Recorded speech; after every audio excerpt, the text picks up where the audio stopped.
When people look at it, it looks crazy. That's a very natural thing. Sometimes when we look at it, it looks crazy. It is the result of reasoned engineering thought, but it still looks crazy. From the top of the atmosphere down to the surface, it takes us 7 minutes.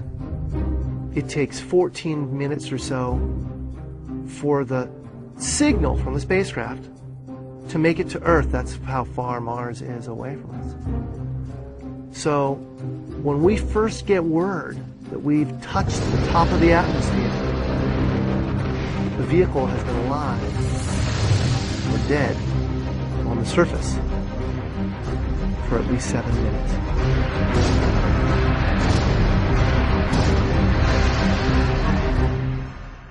Entry, descent, and landing, also known as EDL, is referred to as the 7 minutes of terror, because we've got literally 7 minutes to get from the top of the atmosphere to the surface of Mars, going from 13,000 miles an hour to 0 in perfect sequence, perfect choreography, perfect timing, and the computer has to do it all by itself with no help from the ground. If any one thing doesn't work just right, it's game over. We slam into the atmosphere and develop so much aerodynamic drag. Our heat shield, it heats up and it glows like the surface of the sun. 1,600 degrees.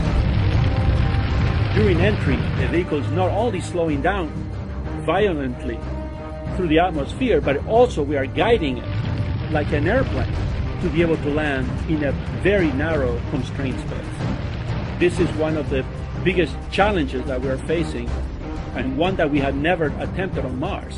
Mars is actually really hard to slow down because it has just enough atmosphere that you have to deal with it. Otherwise, it will destroy your spacecraft. On the other hand, it doesn't have enough atmosphere to finish the job. We're still going about 1,000 miles an hour. So at that point, we use a parachute. The parachute is the largest and strongest supersonic parachute that we've ever built to date. It has to be able to withstand 65,000 pounds of force, even though the parachute itself only weighs about 100 pounds. When it opens up that fast, it's a neck-snapping 9 Gs. At that point, we have to get that heat shield off. It's like a big lens cap blocking our view of the ground to the radar. The radar has to take just the right altitude and velocity measurements at just the right time, or the rest of the landing sequence won't work. This big, huge parachute that we've got, it'll only slow us down to about 200 miles an hour. And that's not slow enough to land. So we have no choice, but we've got to cut it off and then come down in rockets. Once we turn those rocket motors on, if we don't do something, we're just going to smack right back into the parachute. So the first thing we do is make this really radical divergent maneuver. We fly off to the side. Diverting away from the parachute, killing our horizontal velocity and our vertical velocity, getting the rover moving straight up and down so it can look at the surface with its radar and see where we're going to land. And we head straight down to the bottom of a crater, right beside a 6-kilometer high mountain.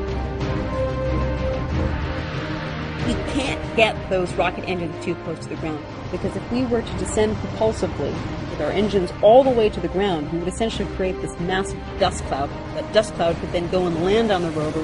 It could damage mechanisms and it could damage instruments. So the way we solve that problem is by using the skycram maneuver. 20 meters above the surface, we have to lower the rover below us on a tether that's 21 feet long, and then gently deposit it on its wheels on the surface. As the rover touches down and is now on the ground, the descent stage is in a collision course with the rover. We must cut the bridle immediately and fly the descent stage to a safe distance from the rover.